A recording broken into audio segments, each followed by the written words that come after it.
Radio India KRPA 1110 AM ਨਾਲ ਜੁੜੇ ਸਮੂਹ ਸਰੋਤਿਆਂ ਦਾ ਪ੍ਰੋਗਰਾਮ ਪੰਜਾਬੀ ਆਵਾਜ਼ ਦੇ ਇਸ ਦੂਸਰੇ ਪੜਾਅ ਦੇ ਵਿੱਚ ਹਾਰਦਿਕ ਸਵਾਗਤ। ਮੇਰੇ ਯਾਨੀ ਬਲਦੇਵ ਸਿੰਘ ਭੰਮ ਵੱਲੋਂ ਪਿਆਰ ਤੇ ਸਤਿਕਾਰ ਨਾਲ ਸਤਿ ਸ੍ਰੀ ਅਕਾਲ, ਨਮਸਕਾਰ, ਆਦਾਬ। ਜੇਕਰ ਤੁਸੀਂ ਸਾਰੀ ਦੁਨੀਆ ਵਿੱਚ ਕਿਤੇ ਵੀ ਬੈਠ ਕੇ ਸਾਨੂੰ ਲਾਈਵ ਸੁਣਨਾ ਚਾਹੁੰਦੇ ਹੋ ਤਾਂ radioindia.ca ਸਾਡੀ ਵੈਬਸਾਈਟ ਹੈ। ਇਸ ਵੈਬਸਾਈਟ ਤੇ ਜਾ ਕੇ ਤੁਸੀਂ ਕਿਸੇ ਵੀ ਵਕਤ ਤੇ ਕਿਤੇ ਵੀ ਬੈਠ ਕੇ ਸਾਡੇ ਨਾਲ ਲਾਈਵ ਜੁੜ ਸਕਦੇ ਹੋ। ਸਾਡਾ ਸਟੂਡੀਓ ਦਾ ਨੰਬਰ ਹੈ 604 592 9191 645929191। ਪ੍ਰੋਗਰਾਮ ਪੰਜਾਬੀ ਆਵਾਜ਼ ਦੀ ਵਿਧੀਵਤ ਸ਼ੁਰੂਆਤ ਕਰਦਿਆਂ ਸਭ ਤੋਂ ਪਹਿਲਾਂ ਅਸੀਂ ਸਵਾਗਤ ਕਰਦੇ ਹਾਂ ਡਾਕਟਰ ਸ਼ਿਦਰ ਪੁਰੇਵਾਲ ਜੀ ਦਾ ਤੇ ਫਿਰ ਪੜਾਅ ਦਰ ਪੜਾਅ ਅੱਗੇ ਵਧਦੇ ਹਾਂ। ਡਾਕਟਰ ਸਾਹਿਬ, ਤੁਹਾਡਾ ਸਵਾਗਤ ਹੈ ਜੀ ਪ੍ਰੋਗਰਾਮ ਪੰਜਾਬੀ ਆਵਾਜ਼ ਦੇ ਇਸ ਪੜਾਅ ਦੇ ਵਿੱਚ। Good morning. Very good morning sir. So doctor ਸਾਹਿਬ, ਅਸੀਂ ਤੁਹਾਡੇ ਜਿਹੜੀ ਪਹਿਲੀ ਸ਼ੁਰੂਆਤ ਕਰਨ ਜਾ ਰਹੇ ਹਾਂ ਉਹ ਕਿ ਕੋਵਿਡ-19 ਦੇ ਦੌਰ ਦੌਰਾਨ BC ਸਰਕਾਰ ਨੇ $30 ਮਿਲੀਅਨ ਦੀ PPE ਕਿੱਟਾਂ ਜਿਹੜੀਆਂ ਉਹ ਖਰੀਦ ਕੀਤੀਆਂ ਸੀਗੀਆਂ। ਉਹਨਾਂ ਚੋਂ ਜ਼ਿਆਦਾਤਰ ਜਿਹੜੀਆਂ ਉਹ ਮਾੜੀ ਕੁਆਲਿਟੀ ਜਾਂ ਉਹਨਾਂ ਦੀ ਡੇਟ ਐਕਸਪਾਇਰ ਹੋਣ ਦੇ ਕਰਕੇ ਉਹ ਜ਼ਾਇਆ ਹੋ ਗਈਆਂ। ਪਰ ਸਵਾਲ ਇਹ ਹੈ ਕਿ ਇਸ ਲਈ ਜ਼ਿੰਮੇਵਾਰ ਕੌਣ ਹੈ ਤੇ ਕਾਰਵਾਈ ਕੀ ਹੋਈ ਹੈ ਜੀ? ਦੇਖੋ ਜੀ, ਲੋਕਾਂ ਦੇ ਪੈਸੇ ਹੱਥ ਆਏ ਆ ਜੀ, ਸਰਕਾਰ ਦੇ ਜੀ, ਉਹਨਾਂ ਦੇ ਜਿੰਨੇ ਕਰਮਚਾਰੀ ਆ ਜੀ, ਜਦੋਂ ਵੀ ਆਰਡਰ ਕਰਦੇ ਆ, ਵੈਸੇ ਜਿਹੜਾ ਸਰਕਾਰ ਦਾ ਰੂਲ ਹੈ, ਵੱਡੀਆਂ ਕੰਪਨੀਆਂ ਦਾ ਵੀ ਇਹ ਰੂਲ ਹੈ। ਵੈਸੇ ਜੀ, ਨਾਰਥ ਅਮਰੀਕਾ ਦੇ ਵਿੱਚ ਰੂਲ ਅਪਲਾਈ ਕਰਦੇ ਆ ਕਿ 3 ਕੰਪਨੀਆਂ ਦੀ ਬੈੱਡ ਲੈਣੀ ਹੈ ਤੁਸੀਂ। ਜੀ, ਜਿਹੜੀ ਵੀ ਚੀਜ਼ ਲੈਣੀ ਆ ਉਹਨਾਂ ਦੇ ਵਿੱਚੋਂ 3 ਕੰਪਨੀਆਂ ਤੋਂ ਤੁਸੀਂ ਬੈੱਡ ਲੈਣੀ ਹੈ ਘੱਟੋ ਘੱਟ। ਬਿਲਕੁਲ। ਤਾਂ ਉਹਨਾਂ ਦਾ ਕੀ ਦੇਖਣਾ, ਕੀਮਤ ਇੱਕ ਚੀਜ਼ ਹੈ, ਉਹਨਾਂ ਦੇ ਵਿੱਚੋਂ ਕੀਮਤ ਵੀ ਦੇਖਦੇ ਨਾ ਕਿੰਨੀ ਆ। ਕੀਮਤ ਦੇਖੋ, ਉਹਨਾਂ ਦੀ ਕੁਆਲਿਟੀ ਦੇਖਣੀ ਆ, ਉਹਨਾਂ ਦੀ ਸਰਵਿਸ ਦੇਖਣੀ ਆ, ਸਪੈਸੀਫਿਕੇਸ਼ਨਾਂ ਸਾਰੀਆਂ ਦੇਖਣੀਆਂ। ਕਈ ਪਹਿਲੂ ਆ ਨਾ ਇੱਕ ਚੀਜ਼ ਦੇਖਣ ਦੇ। ਤੁਸੀਂ ਜੀ, ਕਾਰ ਲੈਣੀ ਹੋਵੇ, ਉਹ ਕਿੱਦਾਂ ਦੀ ਕਾਰ ਆ, ਚੱਲਣ ਵਾਲੀ ਵੀ, ਜੇ ਇੱਥੇ ਬੈਠੇ ਆ ਵੀ ਤੁਰ ਵੀ ਪਊਗੀ ਜਾਂ ਨਹੀਂ, ਉਦੋਂ ਬਾਅਦ ਸਰਵਿਸ ਵੀ ਦਿੰਦੇ ਜਾਂ ਨਹੀਂ ਦਿੰਦੇ। ਜੀ।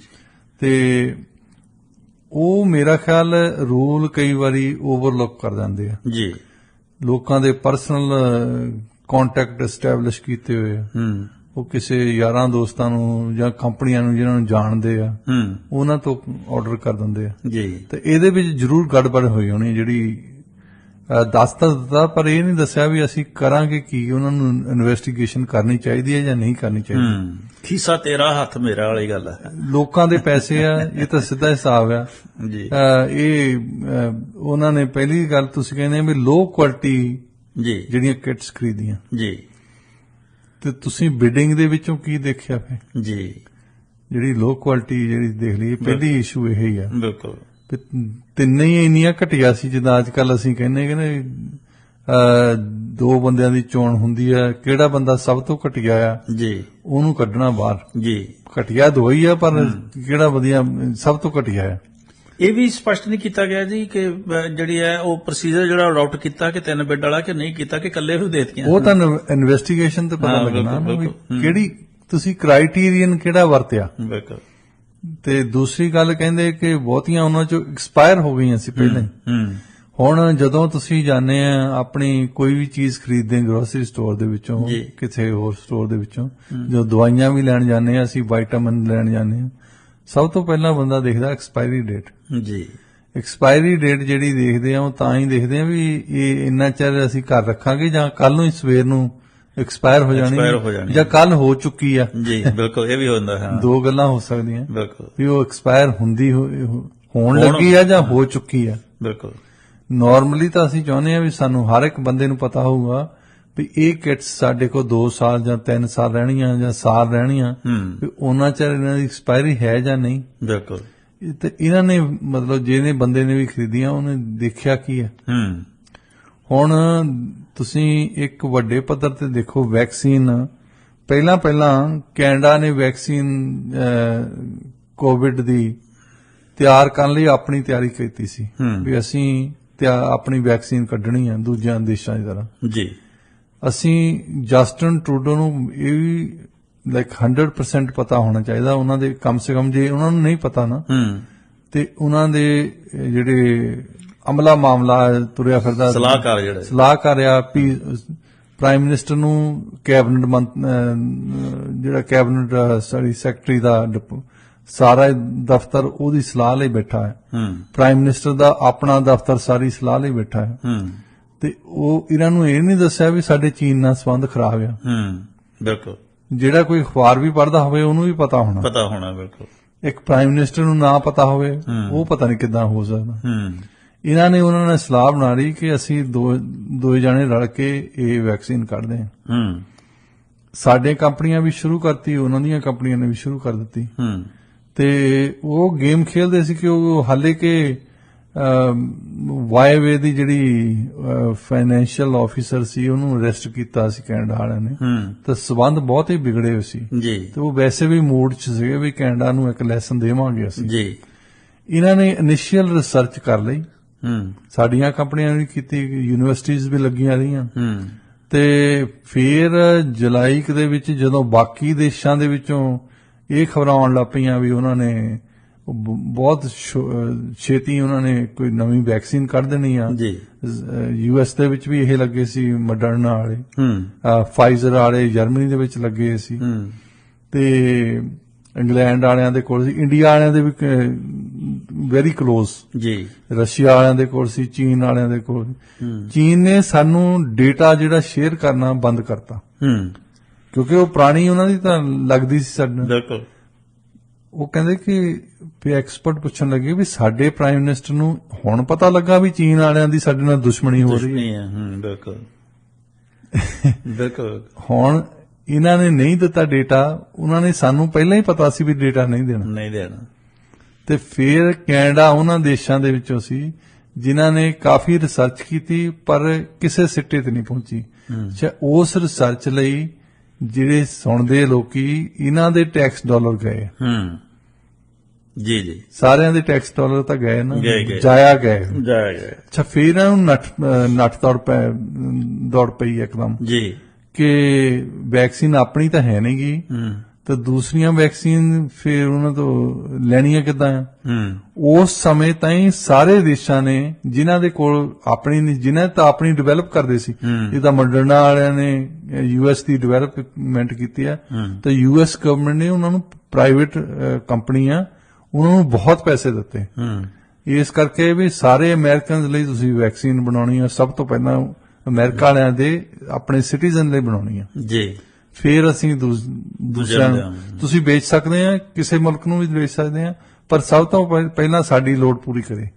ਇਦਾਂ ਹੀ ਬਾਕੀ ਮੁਲਕਾਂ ਨੇ ਕੀਤਾ ਸੀ, ਇੰਡੀਆ ਵਾਲਿਆਂ ਨੇ ਵੀ ਇਹੀ ਕੀਤਾ ਸੀ ਕਿ ਅਸੀਂ ਦੇਖੋ ਜਿਹੜੀ ਸਾਡੀ ਪਹਿਲੀ ਪ੍ਰਾਇੋਰਟੀ ਆ ਉਹ ਹੈਗੀ ਇੰਡੀਅਨ ਲੋਕੀ, ਜੇ ਤੁਹਾਡੇ ਤੋਂ ਵਾਧੂ ਬਚੀਆਂ ਤੁਸੀਂ ਇੰਟਰਨੈਸ਼ਨਲੀ ਵੇਚ ਸਕਦੇ ਆ ਜੀ, ਇਹ ਸਾਰੇ ਮੁਲਕ ਕਰਦੇ ਆ। ਬਿਲਕੁਲ, ਤੇ ਉਦੋਂ ਜਿਹੜੀਆਂ ਵੱਡੀਆਂ ਕੰਪਨੀਆਂ ਨੇ ਬਹੁਤ ਹੀ ਲਾਗੇ ਗਈਆਂ ਸੀ ਆਪਣੀ ਰਿਸਰਚ ਦੇ ਵਿੱਚ, ਜਿਨ੍ਹਾਂ ਦਾ ਲੱਗਦਾ ਸੀ ਵੀ ਇਹਨਾਂ ਨੇ ਵੈਕਸੀਨ ਕੱਢ ਦੇਣੀ ਆ, ਫਿਰ ਕੈਨੇਡੀਅਨ ਗਵਰਨਮੈਂਟ ਨੇ ਇਹਨਾਂ ਦੇ ਨਾਲ ਸਮਝੌਤੇ ਕਰ ਲਏ ਜੀ।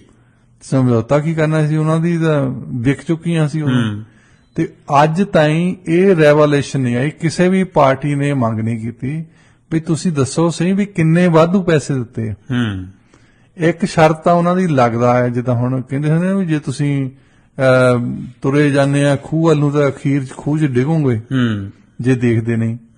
ਜੇ ਤੁਸੀਂ ਉਹ ਲੌਜੀਕਲੀ ਦੇਖਦੇ ਆ, ਜਿੰਨੀ ਇਹਨਾਂ ਦੇ ਕੋਲ ਵੈਕਸੀਨ ਪਈ ਆ, ਜਿੰਨੀ ਸਾਡੇ ਤੋਂ ਐਕਸਪਾਇਰ ਹੋ ਗਈ ਆ, ਬਹੁਤ ਵੈਕਸੀਨ ਜਿਹੜੀਆਂ ਮਿਲੀਅਨਸ ਆਫ ਵੈਕਸੀਨ ਜਿਹੜੀਆਂ ਕੈਨੇਡੀਅਨ ਸਰਕਾਰ ਨੇ ਜਾਇਆ ਸਿੱਟੀਆਂ, ਗਾਰਬੇਜ ਦੇ ਵਿੱਚ ਸਿੱਟੀਆਂ, ਉਹਨਾਂ ਦੇ ਪੈਸੇ ਦਿੱਤੇ ਆ ਜੀ।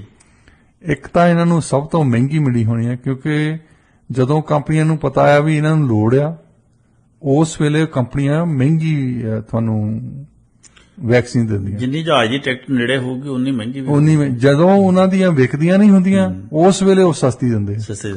ਅੱਛਾ, ਫਿਰ ਦੂਜੀ ਉਹਨਾਂ ਦੀ ਜਿਹੜੀ ਕੰਡੀਸ਼ਨ ਸੀ ਉਹਨਾਂ ਨੇ ਲਾਈ ਸੀ ਵੀ ਇੰਨੀਆਂ ਤੁਹਾਨੂੰ ਖਰੀਦਣੀਆਂ ਹੀ ਪੈਣੀਆਂ, ਉਹ ਇਹਨਾਂ ਨੇ ਖਰੀਦੀਆਂ, ਜਿਨ੍ਹਾਂ ਦੇ ਵਿੱਚੋਂ ਬਹੁਤ ਸਾਰੀਆਂ ਤਾਂ ਐਕਸਪਾਇਰ ਹੋ ਗਈਆਂ। ਫਿਰ ਤੁਸੀਂ ਵਾਰ-ਵਾਰ ਉਹਨਾਂ ਦੀਆਂ ਈਮੇਲ ਦੇਖਦੇ ਹੋਣੇ, ਹਰੇਕ ਹੀ ਦੇਖਦਾ ਬੰਦਾ ਹੋਣਾ ਕਿ ਆਈ ਜਾਂਦੀਆਂ ਵੀ ਤੁਸੀਂ ਵੈਕਸੀਨ ਲਵਾ ਲਓ। ਇਹਨਾਂ ਨੇ ਲਈਆਂ ਹੀ ਜ਼ਿਆਦਾ ਆ ਜੀ, ਕੀ ਸਾਨੂੰ ਚਾਹੀਦੀਆਂ ਜਾਂ ਨਹੀਂ ਚਾਹੀਦੀਆਂ, ਉਹ ਜਸਟਨ ਟਰੂਡੋ ਨੇ ਲੈ ਹੀ ਜ਼ਿਆਦਾ ਲਈਆਂ। ਤੇ ਚਾਹੁੰਦੇ ਕਿ ਤੁਹਾਡੇ ਸਰੀਰ ਦੇ ਵਿੱਚ ਪਾ ਦਈਏ ਅਸੀਂ। ਬਿਲਕੁਲ ਤਾਂ ਇਨਵੈਸਟੀਗੇਸ਼ਨ ਕਦੇ ਨਹੀਂ ਹੋਣੀ ਇਹਦੀ, ਬਿਲਕੁਲ ਕਿਸੇ ਪਾਰਟੀ ਨੂੰ। ਅਜੇ ਤੱਕ ਧੱਕੇ ਨਾਲ ਕਹੀ ਜਾਂਦੇ ਆ ਵੀ ਵੈਕਸੀਨ ਦੀ ਲੋੜ ਹੈ ਜੀ, ਵੈਕਸੀਨ ਜ਼ਰੂਰ ਲਓ। ਉਹਦਾ ਮਕਸਦ ਇਹੀ ਹੈ ਵੀ ਉਹ ਜਿਹੜੀਆਂ ਪਈਆਂ ਖਰਾਬ ਹੋ ਰਹੀਆਂ ਵੀ ਉਹ ਲਾ ਦਈਏ ਸਾਰਿਆਂ ਦੇ। ਸੋ ਡਾਕਟਰ ਸਾਹਿਬ, ਅਸੀਂ ਅਗਲੀ ਖਬਰ ਵੱਲ ਵਧਦੇ ਹਾਂ। ਟੋਰਾਂਟੋ ਸਟਾਰ ਦੀ ਇੱਕ ਰਿਪੋਰਟ ਦੇ ਅਨੁਸਾਰ ਫੈਡਰਲ ਸਰਕਾਰ RCMP ਨੂੰ FBI ਦੀ ਤਰਜ਼ ਤੇ ਇੱਕ ਫੈਡਰਲ ਪੁਲਿਸ ਏਜੰਸੀ ਵਿੱਚ ਤਬਦੀਲ ਕਰਨ ਦੀ ਕੋਸ਼ਿਸ਼ ਕਰ ਰਹੀ ਹੈ। ਤੁਸੀਂ ਇਸ ਕੋਸ਼ਿਸ਼ ਨੂੰ ਕਿਵੇਂ ਦੇਖਦੇ ਹੋ ਜੀ? ਇੱਕ ਇਸ RCMP ਦੇ ਵਿੱਚ ਸੰਕਟ ਪੈਦਾ ਹੋਇਆ ਹੈ ਇਸ ਫੋਰਸ ਦੇ ਨਾਲ ਜੀ, ਕਿ ਹਰ ਇੱਕ ਸੂਬੇ ਨੇ ਪਿੱਛੇ ਜਾਂ ਨੋਵਾ ਸਕੋਸ਼ੀਆ ਨੇ ਇਨਕੁਆਇਰੀ ਕਰਾਈ ਸੀ ਜੀ, ਉਹਨਾਂ ਦੇ ਇੱਕ ਸ਼ੂਟਿੰਗ ਹੋਈ ਜਿਹਦੇ ਵਿੱਚ ਕਾਫੀ ਲੋਕੀ ਮਾਰੇ ਗਏ ਤੇ ਉਹਨਾਂ ਨੇ ਦੇਖਿਆ ਕਿ ਥੱਲਿਓਂ ਲੈ ਕੇ ਉੱਪਰ ਤਾਂ ਇਹਨਾਂ ਨੇ ਬਹੁਤ ਬੱਜਰ ਗਲਤੀਆਂ ਕੀਤੀਆਂ। RCMP ਦੀ ਇੱਥੇ ਆਪਣੀ ਰਿਪੋਰਟ ਵੀ ਹੁੰਦੀ ਹੈ ਕਿ ਸਾਡੇ ਤੋਂ ਬਹੁਤ ਗਲਤੀਆਂ ਹੋਈਆਂ। ਇਹਨਾਂ ਦੇ ਆਪਣੇ ਹੀ ਪੁਲਿਸ ਸਰਜੈਂਟ ਕਹਿ ਰਿਹਾ ਕਿ ਸਾਡੀ ਇੱਕ ਡਿਵੀਜ਼ਨ ਦੇ ਵਿੱਚੋਂ ਗਿਆ, ਕਹਿੰਦਾ ਇਹਨਾਂ ਬੰਦਿਆਂ ਨੂੰ ਇੰਨਾ ਨਹੀਂ ਸੀ ਪਤਾ ਵੀ ਜਿਹੜਾ ABC ਹੁੰਦੀ ਆ ਪੁਲਿਸਿੰਗ ਦੀ, ਉਹਦੇ ਬਾਰੇ ਕੁਝ ਨਹੀਂ ਪਤਾ ਸੀ। ਫਿਰ ਨੇਟਿਵ ਲੋਕਾਂ ਦਾ ਬਹੁਤ ਜ਼ੋਰ ਹੈ ਅੱਜ ਕੱਲ, ਇੰਡੀਜਨਸ ਲੋਕਾਂ ਨੂੰ। RCMP ਜਦੋਂ ਕ੍ਰੀਏਟ ਕੀਤੀ ਸੀ, ਜਦੋਂ ਸਥਾਪਿਤ ਕੀਤੀ ਸੀ ਜੀ, ਇਹਨੂੰ ਪਹਿਲਾਂ ਕਹਿੰਦੇ ਸੀ ਨਾਰਥ ਵੈਸਟ ਫਰੰਟੀਅਰ ਪੁਲਿਸ ਜੀ। ਤਾਂ ਉਹ ਕੀਤੀ ਇਸ ਕਰਕੇ ਸੀ ਕਿ ਇੱਥੇ ਵੈਸਟਰਨ ਕੈਨੇਡਾ ਦੇ ਵਿੱਚ ਖਾਸ ਤੌਰ ਤੇ ਨੇਟਿਵ ਇੰਡੀਜਨਸ ਲੋਕਾਂ ਦੇ ਰਿਬੈਲੀਅਨ ਬਹੁਤ ਹੁੰਦੇ ਸੀ। ਰਿਬੈਲੀਅਨ ਹੁੰਦੇ ਸੀ ਕਿ ਇਹਨਾਂ ਨੂੰ ਇੱਕ ਰਿਜ਼ਰਵ ਦੇ ਵਿੱਚ ਬਾੜਿਆ ਜਾਂਦਾ ਸੀ, ਜਿੱਥੇ ਚੰਗੀ ਲੈਂਡ ਯੂਰਪੀਅਨ ਲੈ ਜਾਂਦੇ ਸੀ, ਜਿਹੜੀ ਮਾੜੀ ਜਿਹੀ ਲੈਂਡ ਹੁੰਦੀ ਸੀ ਉੱਥੇ ਕਹਿੰਦੇ ਸੀ ਵੀ ਆਹ 200 ਏਕੜ ਤੁਹਾਡਾ ਆ ਤੇ ਇੱਥੋਂ ਤੁਸੀਂ ਹਿੱਲ ਨਹੀਂ ਸਕਦੇ। ਫੈਡਰਲ ਆਫੀਸਰ ਜੇ ਇਹਨਾਂ ਨੂੰ ਕਹਿੰਦਾ ਸੀ ਤਾਂ ਬਾਹਰ ਜਾ ਸਕਦੇ ਸੀ, ਨਹੀਂ ਜਾ ਨਹੀਂ ਸਕਦੇ। ਤਾਂ ਉਦੋਂ ਇਹਨਾਂ ਨੂੰ ਸਪਰੈਸ ਕਰਨ ਲਈ RCMP ਹੁੰਦੀ ਸੀ, ਜਿਹੜੀ north West frontier province police ਜਿਹੜੀ ਸੀ, ਉਹਦਾ ਨਾਮ ਬਦਲ ਕੇ ਇਹ RCMP ਬਣਿਆ ਹੈ। ਉਹਨਾਂ ਦਾ ਤਜਰਬਾ ਬੜਾ ਮਾੜਾ ਹੈ ਇਹਦੇ ਨਾਲ। ਜਿੱਥੇ ਵੀ ਉਹਨਾਂ ਦੀ ਖਬਰ ਹੈ, ਜਿੱਦਾਂ E ਡਿਵੀਜ਼ਨ ਦੀ ਜਦੋਂ ਪਾਈਪਲਾਈਨ ਦੇ ਵਿੱਚ ਪ੍ਰੋਟੈਸਟ ਕਰਦੇ ਸੀ, ਪਾਈਪਲਾਈਨ ਦੇ ਅਗੇਂਸਟ, ਕਿਉਂਕਿ ਪਾਈਪਲਾਈਨਸ ਜਿਹੜੇ ਪਾਈਪਲਾਈਨ ਬਣਾਉਂਦੇ ਨਾ, ਉਹ ਇਦਾਂ ਨਹੀਂ ਦੇਖਦੇ ਵੀ ਕਿਸੇ ਸੈਂਸਿਟਿਵ ਜਗ੍ਹਾ ਥਾਣੀ ਜਾ ਰਹੇ ਹਾਂ ਅਸੀਂ, ਜਿੱਦਾਂ ਇਹਨਾਂ ਦੀਆਂ ਬਰੀਅਲਸ ਜਾਂ ਕਿਤੇ ਤੁਹਾਡੀਆਂ ਕਬਰਾਂ ਆ ਜਾਂ ਕੋਈ ਸੇਕਰਡ ਜਗ੍ਹਾ, ਜਿੱਦਾਂ ਸਾਡਾ ਕੋਈ ਗੁਰਦੁਆਰਾ ਜਾਂ ਮੰਦਿਰ ਆ ਜਾਂਦਾ ਹੈ, ਤੇ ਉਹ ਕਹਿੰਦੇ ਕਿ ਅਸੀਂ ਤਾਂ ਸਿੱਧਾ ਲੈ ਜਾਣੀ ਹੈ ਕਿ ਸਿੱਧੀ ਸਸਤੀ ਪੈਂਦੀ ਹੈ। ਇਹ ਕਹਿੰਦੇ ਨਹੀਂ, ਉੱਥੋਂ ਵਲ ਪਾ ਕੇ ਆਓ ਕਿਉਂਕਿ ਇੱਥੇ ਸਾਡੀ ਸੇਕਰਡ ਜਗ੍ਹਾ ਹੈ। ਤੇ ਉਹ ਪ੍ਰੋਟੈਸਟ ਕਰਦੇ ਸੀ। RCMP ਨੇ ਧੌਲ ਧੱਫਾ ਜ਼ਿਆਦਾ ਕੀਤਾ ਤਾਂ ਉਹ ਬਾਅਦ ਦੇ ਵਿੱਚ ਉਹਨਾਂ ਨੂੰ ਖੈਰ ਗੁੱਸਾ ਵੀ ਸਹਿਣਾ ਪਿਆ। ਤੇ ਇਹਦਾ ਕਰਕੇ ਤੁਸੀਂ ਸਾਰੇ BC ਦੇ ਵਿੱਚ, ਜਸਟ BC ਦੇ ਵਿੱਚ 1500 ਤੋਂ ਵੱਧ ਵੇਕੈਂਸੀਜ਼ ਪਈਆਂ ਇਹਨਾਂ ਦੀਆਂ। RCMP ਜੁਆਇਨ ਨਹੀਂ ਕਰ ਰਹੇ ਲੋਕ। ਤੇ ਵੈਸੇ ਵੀ ਜੇ ਤੁਸੀਂ ਰਿਪੋਰਟ ਦੇਖਦੇ ਆ BC ਦੀ, ਜਦੋਂ ਜਾਰਜ ਫਲੋਇਡ ਨੂੰ ਮਾਰਿਆ ਸੀ, ਤੁਹਾਨੂੰ ਯਾਦ ਹੋਣਾ, ਕਾਲਾ ਮਾਰਿਆ ਸੀ ਇੱਕ US ਦੇ ਵਿੱਚ, ਉਹਦੇ ਧੌਣ ਤੇ ਗੋਡਾ ਰੱਖ ਕੇ ਮਾਰਿਆ ਸੀ। ਬਿਲਕੁਲ ਜੀ। ਤੇ ਉਦੋਂ ਬਾਅਦ ਇੱਕ ਪ੍ਰੋਟੈਸਟ ਚੱਲਿਆ, ਉਹਦੀ ਮੂਵਮੈਂਟ ਕਹਿੰਦੇ ਸੀ ਬਲੈਕ ਲਾਈਵਜ਼ ਮੈਟਰ ਜੀ। ਉਹ US ਵੀ ਚੱਲੀ, ਸਾਡੇ ਵੀ ਚੱਲਿਆ। ਉਦੋਂ 2018 ਚ ਤਾਂ ਉਹ ਇਸ ਪੱਧਰ ਤੇ ਚੱਲ ਗਈ ਸੀ ਕਿ ਸਾਰੀਆਂ ਸਰਕਾਰਾਂ ਨੂੰ ਕਹਿਣਾ ਪਿਆ ਵੀ ਅਸੀਂ ਤਬਦੀਲੀਆਂ ਲਿਆਵਾਂਗੇ। ਅੱਛਾ, ਸਰਕਾਰਾਂ ਨੂੰ ਵੀ ਪਤਾ ਹੁੰਦਾ ਵੀ ਸ਼ੈਤਾਨ ਦੀਆਂ ਟੂਟੀਆਂ ਹਨ। ਹੁਣ ਆਰਾਮ ਨਾਲ ਇਨਕੁਆਇਰੀ ਕਰਾਓ ਇਹਨਾਂ ਦੀ। ਇਹਨਾਂ ਨੇ ਵੀ ਲੈਜਿਸਲੇਟਿਵ ਕਮੇਟੀ ਬਿਠਾਤੀ BC ਨੇ, ਉਹ ਠੰਡੇ ਪੈ ਗਏ ਲੋਕੀ। ਉਹ ਦੱਸੋ ਵੀ ਤੁਸੀਂ ਜੋ ਚਾਹੁੰਦੇ ਆ ਅਸੀਂ ਉਹਨੂੰ ਸਟੱਡੀ ਤਾਂ ਕਰਾਂਗੇ ਨਾ। ਸਟੱਡੀ ਕਰਨ ਦਾ ਮਤਲਬ ਹੁੰਦਾ ਹੈ ਵੀ ਉਹ ਠੰਡੇ ਭਾਂਡੇ 'ਚ, ਠੰਡੇ ਬਸਤੇ 'ਚ ਪਾਤੀ ਗੱਲ। ਤੇ ਉਹ ਜਦੋਂ ਤਾਈਂ ਉਹ ਭਾਂਡਾ ਖੁੱਲਣਾ ਹੈ ਮੁੜ ਕੇ, ਤੇ ਫੇਰ ਉਹ ਹੁਣ ਲੋਕਾਂ ਨੂੰ ਚੇਤਾ ਵੀ ਨਹੀਂ ਹੋਣਾ ਵੀ ਜਾਰਜ ਫਲੋਇਡ ਦਾ ਨਾਂ ਵੀ ਕੋਈ ਹੁੰਦਾ ਸੀ। ਉਦੋਂ ਖਾਣੇ ਤੇ ਉੱਲੀ ਆ ਜਾਣੀ ਤੇ ਉਹ ਸਭ ਕੁਝ ਖਤਮ ਹੈ ਜੀ। ਰਿਪੋਰਟ ਇਹਨਾਂ ਨੇ ਪਿਛਲੇ ਸਾਲ ਪੇਸ਼ ਕੀਤੀ, ਉਦਾਂ ਵੈਸੇ 4 ਸਾਲਾਂ ਬਾਅਦ ਪਿਛਲੇ ਸਾਲ ਰਿਪੋਰਟ ਪੇਸ਼ ਕੀਤੀ ਜੀ। ਉਹਦੇ ਵਿੱਚ ਇਹਨਾਂ ਨੇ ਲਿਖਿਆ ਸੀ ਕਿ ਸਾਨੂੰ ਵੀ ਜਿੱਦਾਂ ਕਿਬੈਕ ਦੇ ਕੋਲ, ontario ਦੇ ਕੋਲ ਆਪਣੀ ਪੁਲਿਸ ਹੈ ਨਾ, ਸਾਨੂੰ BC ਦੀ ਪੁਲਿਸ ਫੋਰਸ ਚਾਹੀਦੀ ਹੈ। ਸੋ ਜਿਹੜਾ ਹੁਣ ਕੰਟਰੈਕਟ ਅਸੀਂ ਕੀਤਾ ਹੈ ਉਹ RCMP ਦੇ ਨਾਲ ਕੀਤਾ ਹੈ, ਕਿਉਂਕਿ ਸਾਡੇ ਤੋਂ ਪ੍ਰੋਵਿੰਸ਼ੀਅਲ ਪੁਲਿਸ ਹੈ ਨਹੀਂ ਜੀ। ਅਸੀਂ ਫੈਡਰਲ ਗਵਰਨਮੈਂਟ ਦੇ ਨਾਲ ਆਰਸੀਐਮਪੀ ਦਾ ਕੰਟਰੈਕਟ ਕੀਤਾ ਹੈ। ਫਿਰ ਉਹੋ ਹੀ ਅਸੀਂ ਰეკਮੈਂਡ ਕਰਦੇ ਹਾਂ ਸਿਟੀਜ਼ ਨੂੰ ਵੀ ਜੇ ਤੁਹਾਨੂੰ ਆਪਣੀ ਫੋਰਸ ਹੈ ਨਹੀਂ ਕਿ ਤੁਸੀਂ ਇਹਨਾਂ ਨਾਲ ਕੰਟੈਕਟ ਕਰ ਲਓ। ਤੇ ਉਹਨਾਂ ਨੇ ਫਿਰ ਦੂਸਰਾ ਉਹਨਾਂ ਦੀ ਰეკਮੈਂਡੇਸ਼ਨ ਸੀ ਕਿ ਜਿਹੜੇ ਸਿਟੀਜ਼ ਆ ਇਹਨਾਂ ਨੂੰ ਚਾਹੀਦਾ ਕਿ ਜਾਂ ਤਾਂ ਜਿਹੜੀ BC ਦੀ ਅਸੀਂ ਪੁਲਿਸ ਫੋਰਸ ਕ੍ਰੀਏਟ ਕਰਨੀ ਹੈ ਨਵੀਂ, ਜਾਂ ਤਾਂ ਉਹਨਾਂ ਦੇ ਵਿੱਚੋਂ ਉਹਨਾਂ ਦੇ ਨਾਲ ਕੰਟੈਕਟ ਕਰ ਲੈਣ ਤੇ ਜਾਂ ਇਹ ਇਕੱਠੇ ਰਲ ਕੇ 7-8 ਸਿਟੀਜ਼ ਇਕੱਠੀਆਂ ਹੋ ਕੇ ਤੇ ਆਪਣੀ ਆਪਣੀ ਰੀਜਨਲ ਪੁਲਿਸ ਬਣਾ ਲੈਣ ਜੀ। ਇਹ ਇਦਾਂ ਨਾ ਹੋਵੇ ਵੀ ਜੇ 35 ਸ਼ਹਿਰ ਆ ਤਾਂ 35 ਦੀਆਂ 35 ਆਪਣੇ ਪੁਲਿਸ ਫੋਰਸ ਲੈ ਕੇ ਬੈਠੀਆਂ। ਬਿਲਕੁਲ, ਤੁਸੀਂ ਇੱਕ ਰੀਜਨ ਦੀਆਂ ਬਣਾ ਲਓ, ਇੱਕ ਖੇਤਰ ਦੀਆਂ ਬਣਾ ਲਓ। ਤੇ ਉਹ ਵੈਸੇ ਜਿਹੜੀ ਰਿਪੋਰਟ ਆ ਉਹ ਤੇ ਚੰਗੀ ਧੂੜ ਹੋਣੀ ਆ। ਹੁਣ 1.5 ਸਾਲ ਹੋ ਚੱਲਿਆ, ਫਰਵਰੀ ਦੀ ਪਿਛਲੇ ਸਾਲ ਦੀ ਪੇਸ਼ ਕੀਤੀ ਹੈ ਜੀ। ਤੇ ਨਾਰਮਲੀ ਸਰਕਾਰ ਫਿਰ ਇਹ ਵੀ ਕਹਿੰਦੀ ਹੁੰਦੀ ਹੈ ਹੁਣ ਅਸੀਂ ਸਟੱਡੀ ਕਰਦੇ ਆ, ਅਸੀਂ ਆਹ ਕਰਦੇ ਆ, ਤੇ ਹਾਲੇ ਤਾਂ ਕੁਝ ਨਹੀਂ ਕੀਤਾ। ਪਰ ਜਿਹੜੇ ਐਡਵੋਕੇਟਸ ਆ ਬੰਦੇ ਇੱਥੇ ਕਹਿੰਦੇ ਆ ਵੀ ਹੁਣ ਪਹਿਲਾਂ ਤੁਸੀਂ ਕਹਿੰਦੇ ਸੀ ਕਿ BC ਪੁਲਿਸ ਫੋਰਸ ਬਣਾਉਣੀ ਆ, ਹੁਣ RCMP ਦੇ ਖਿਲਾਫ ਬਹੁਤ ਕੁਝ ਹੋ ਚੁੱਕਾ ਹੈ ਜੀ। ਅੱਜ ਵੀ ਜਿਹੜੀ ਰਿਪੋਰਟ ਪੇਸ਼ ਕਰ ਰਹੇ ਆ ਫੋਰਨ ਵਰਥ ਹੋਣੀ, ਕਿਆਸ ਰਾਈ ਹੈ ਆ ਵੀ ਉਹਨਾਂ ਨੇ ਸਰੀ ਪੁਲਿਸ ਦੇ ਹੱਕ ਦੇ ਵਿੱਚ ਬਣ ਜਾਣਾ। ਮਤਲਬ ਅਜੇ ਥੋੜੇ ਜਿਹੇ ਘੰਟਿਆਂ 'ਚ ਪਤਾ ਲੱਗ ਜਾਊਗਾ। RCMP ਦੇ ਜੇ ਖਿਲਾਫ ਗਏ ਤੇ ਫਿਰ RCMP ਵਾਲੇ ਕਿੱਧਰ ਜਾਣਗੇ?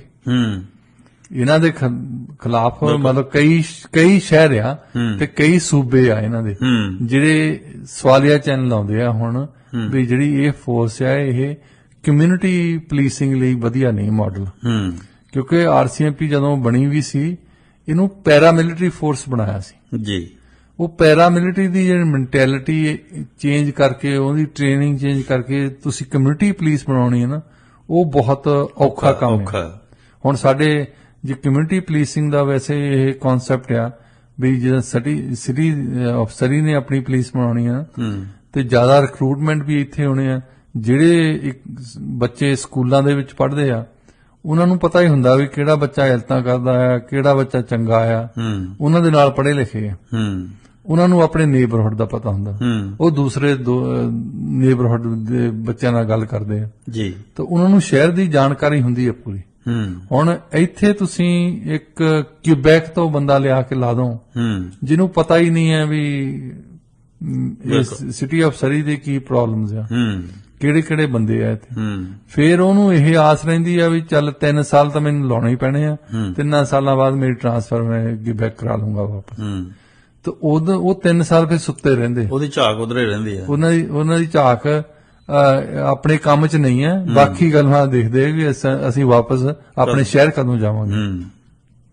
ਸੋ ਕਈ ਪ੍ਰੋਬਲਮ ਕਰਕੇ ਹੁਣ ਇਹਨੂੰ ਡਿਸਪੈਂਡ ਵੀ ਨਹੀਂ ਕਰ ਸਕਦੇ ਕਿਉਂਕਿ ਫੈਡਰਲ ਸਰਕਾਰ ਇਹਨਾਂ ਤੋਂ ਕੰਮ ਵੀ ਕਰਾਉਂਦੀ ਹੈ, ਕਈ ਕੰਮ ਕਰਾਉਂਦੀ ਹੈ।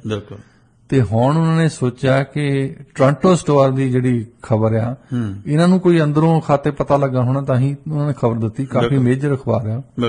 ਤੇ ਉਹ ਕਹਿੰਦੇ ਕਿ ਫੈਡਰਲ ਸਰਕਾਰ ਦੀ ਇਹ ਸੋਚਣੀ ਆ ਵੀ ਇਹਨੂੰ ਕਮਿਊਨਿਟੀ ਪੁਲਿਸਿੰਗ ਦੀ ਛੱਡੋ, ਨਾ ਹੀ ਇਹਨਾਂ ਨੂੰ ਪ੍ਰੋਵਿੰਸ਼ੀਅਲ ਪੁਲਿਸ ਦੇ ਤੌਰ ਤੇ ਵਰਤੋ, ਇਹਨਾਂ ਨੂੰ ਫੈਡਰਲ ਜਿੱਦਾਂ US ਦੇ ਵਿੱਚ FBI ਆ। FBI ਕੀ ਕਰਦੀ ਆ? ਟੈਰਰਿਜ਼ਮ ਨਾਲ ਡੀਲ ਕਰਦੀ ਆ, ਨੈਸ਼ਨਲ ਸਿਕਿਉਰਿਟੀ ਨਾਲ ਡੀਲ ਕਰਦੀ ਆ। ਤਾਂ ਬਹੁਤ ਸਾਰੇ ਨੈਸ਼ਨਲ ਕ੍ਰਾਈਮਸ ਆ, ਜਿੱਦਾਂ ਵਾਸ਼ਿੰਗਟਨ ਦੇ ਵਿੱਚ ਇਹਨਾਂ ਨੇ ਮੈਰਿਜੂਆਨਾ ਫ੍ਰੀ ਲੀਗਲ ਕੀਤਾ ਆ, ਇੱਥੇ ਪੀ ਸਕਦੇ ਆ। ਪਰ ਫੈਡਰਲੀ ਤੌਰ ਤੇ ਇਹ ਇਲੀਗਲ ਹੈ ਹਜੇ ਤੱਕ। ਤੁਸੀਂ ਇੱਥੋਂ ਭਾਵੇਂ ਕਿ ਆਰਗਨ 'ਚ ਵੀ ਫ੍ਰੀ ਆ ਉਹਨਾਂ ਨੇ ਕੀਤਾ ਹੈ ਜੀ, ਪਰ ਇੱਕ ਸੂਬੇ 'ਚੋਂ ਦੂਜੇ 'ਚ ਲਿਜਾ ਨਹੀਂ ਸਕਦੇ। ਉੱਥੇ ਜੇ ਤੁਹਾਨੂੰ ਫੜ ਲਿਆ FBI ਨੇ ਤੁਹਾਨੂੰ ਟੰਗ ਦੇਣਾ, ਜੇਲ੍ਹ 'ਚ ਜਾਓਗੇ ਤੁਸੀਂ ਜੀ, ਕਿਉਂਕਿ ਆਪਣੇ ਸੂਬੇ ਦੇ ਵਿੱਚ ਰਹਿ ਕੇ ਤੁਸੀਂ ਪੀ ਸਕਦੇ ਆ। ਸੋ ਇਦਾਂ ਦੇ ਕ੍ਰਾਈਮ ਜਿਹੜੇ ਆ ਉਹਨਾਂ ਦੇ ਨਾਲ ਡੀਲ ਕਰਦੀ ਆ ਜੀ। ਐਸਪੀਐਨਆਜ ਦੇ ਨਾਲ ਡੀਲ ਕਰਦੀ ਹੈ, ਸਾਈਬਰ ਕ੍ਰਾਈਮ ਦੇ ਨਾਲ ਡੀਲ ਕਰਦੀ ਹੈ। ਸੋ ਇਸ ਤਰ੍ਹਾਂ ਦੇ ਬਹੁਤ ਸਾਰੇ ਫੈਡਰਲ ਜੁਰਿਸਡਿਕਸ਼ਨਸ ਵੀ ਆ ਜਿਹੜੇ ਇਕੱਲੇ RCMP ਡੀਲ ਕਰੂਗੀ ਉਸ ਲੈਵਲ ਤੇ, ਜਿੱਦਾਂ FBI US ਦੇ ਵਿੱਚ ਡੀਲ ਕਰਦੀ ਹੈ। ਇਹ ਸ਼ਾਇਦ ਚੰਗਾ ਮਾਡਲ ਹੈ ਉਹਨਾਂ ਲਈ, ਕਿਉਂਕਿ ਕਮਿਊਨਿਟੀ ਪੁਲਿਸਿੰਗ ਲਈ ਇਹ ਠੀਕ ਫੋਰਸ ਨਹੀਂ ਰਹੀ ਜੀ। ਜਿੱਥੇ ਵੀ ਰਹੇ ਇਹਨਾਂ ਨੇ ਪੰਗੇ ਹੀ ਪਾਏ ਜੀ। ਖਾਸ ਤੌਰ ਤੇ ਇੰਡੀਜਨਸ ਲੋਕੀ ਤਾਂ ਇੰਨੇ ਦੁਖੀ ਆ, ਉਹਨਾਂ ਦੇ ਵਿੱਚੋਂ ਕੋਈ ਬੰਦਾ ਲੱਭਣਾ ਔਖਾ ਹੀ। ਇੱਕ ਵਾਰੀ ਇਹਨਾਂ ਨੇ ਕੀਤਾ ਸੀ ਕਿ ਜਿੱਥੇ ਇੰਡੀਜਨਸ ਜ਼ਿਆਦਾ ਰਹਿੰਦੇ ਨੇ ਉੱਥੇ ਉਹਨਾਂ ਦੇ ਬੱਚਿਆਂ ਨੂੰ ਭਰਤੀ ਕਰਕੇ ਤੇ ਉਹਨਾਂ ਨੂੰ ਲਾਓ। ਤੇ ਲੋਕਾਂ ਦੀ ਰਾਏ ਇਹ ਸੀ ਵੀ ਜਿਹੜੇ ਸਾਡੇ ਹੀ ਬੱਚੇ ਭਰਤੀ ਕਰਕੇ ਲਾਏ ਆ ਨਾ, ਉਹਨਾਂ ਦੀ ਮੈਂਟੈਲਿਟੀ ਇਦਾਂ ਦੀ ਬਣੀ ਆ ਵੀ ਗੋਰਾ ਜਿਹੜਾ ਆਫੀਸਰ ਆ ਉਹ ਤਾਂ ਥੋੜਾ ਜਿਹਾ ਹਲੇ ਸ਼ਾਇਦ ਸਮਝੂਗਾ। ਇਹ ਪਤਾ ਨਹੀਂ ਕਿੱਦਾਂ ਦੇ ਬੰਦੇ ਲਿਆ, ਜਿੱਦਾਂ ਹੁਣ ਹਿੰਦੁਸਤਾਨ ਦੇ ਵਿੱਚ ਅੰਗਰੇਜ਼ਾਂ ਨੇ ਨਹੀਂ ਭਰਤੀ ਕੀਤੇ ਸੀ ਸਾਡੇ ਬੰਦੇ ਜੀ।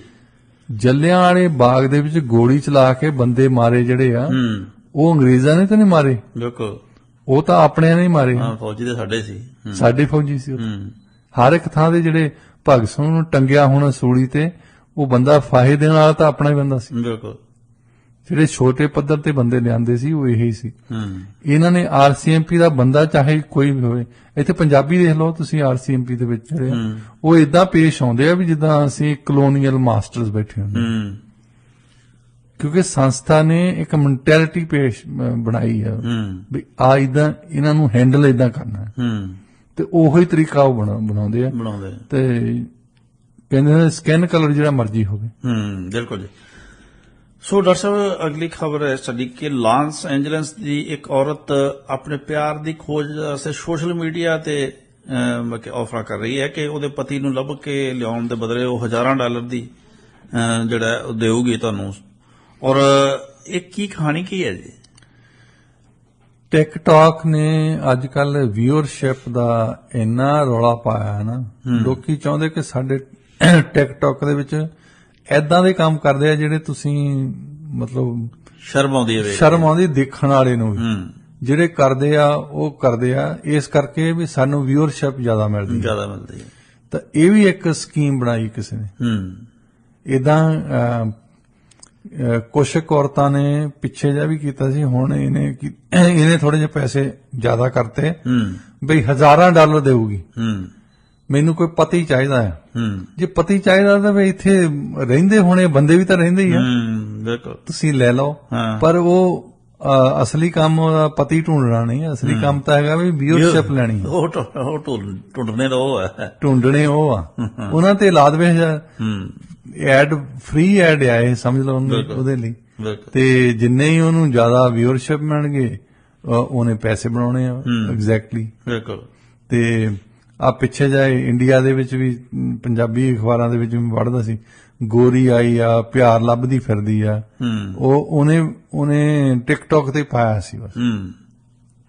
ਤੇ ਮੀਡੀਆ ਏਦਾਂ ਪੇਸ਼ ਕਰ ਰਿਹਾ ਸੀ ਵੀ ਉਹਨਾਂ ਨੂੰ ਕੋਈ ਮਤਲਬ ਅਮਰੀਕਾ ਦੇ ਵਿੱਚ ਬੰਦਾ ਹੀ ਨਹੀਂ ਲੱਭਦਾ, ਉਹ ਪੰਜਾਬੀਆਂ ਨੂੰ ਲੱਭਦੀ ਫਿਰਦੀ ਆ, ਜਾਂ ਹਿੰਦੁਸਤਾਨ ਦੇ ਵਿੱਚ ਲੱਭਦੀ ਫਿਰਦੀ, ਉਹ ਲੱਭਦੀ ਫਿਰਦੀ ਆ ਇਹ ਵੀਰ।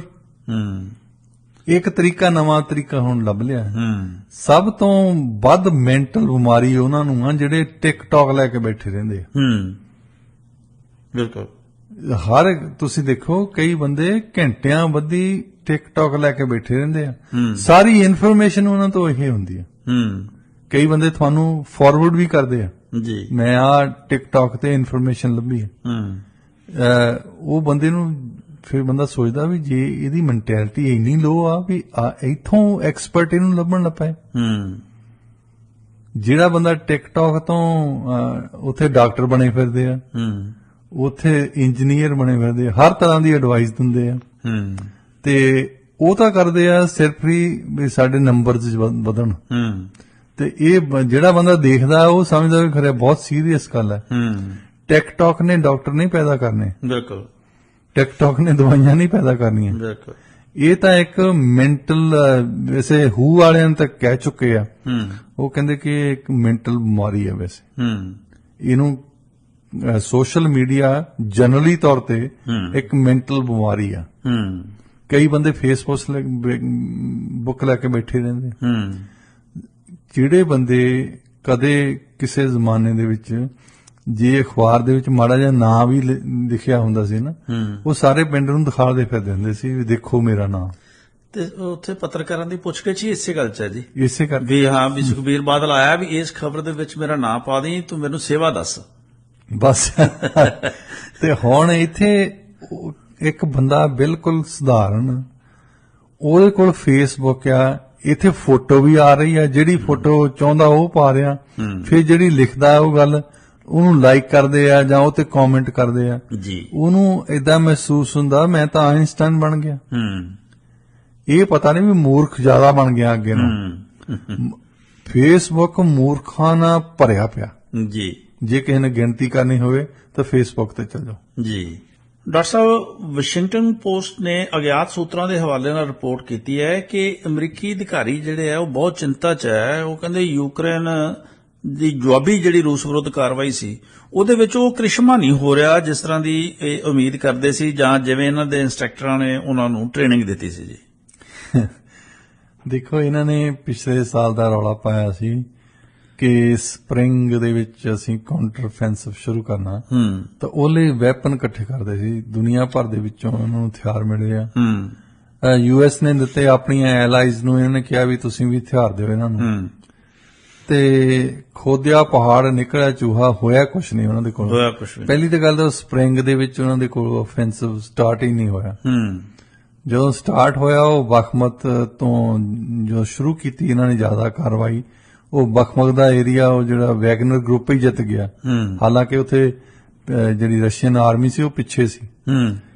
ਇਹ ਹੁਣ ਕਹਿ ਰਹੇ ਸੀ, ਉਹਨਾਂ ਨੂੰ ਸਿਖਾਈ ਦੇ ਰਹੇ ਆ, ਜਿਹੜਾ ਕਹਿੰਦੇ ਆ ਮਿਲਟਰੀ ਟਰਮ ਦੇ ਵਿੱਚ ਯੂਐਸ ਦੇ ਵਿੱਚ ਕਹਿੰਦੇ ਕਿ ਸ਼ੌਕ ਐਂਡ ਆ।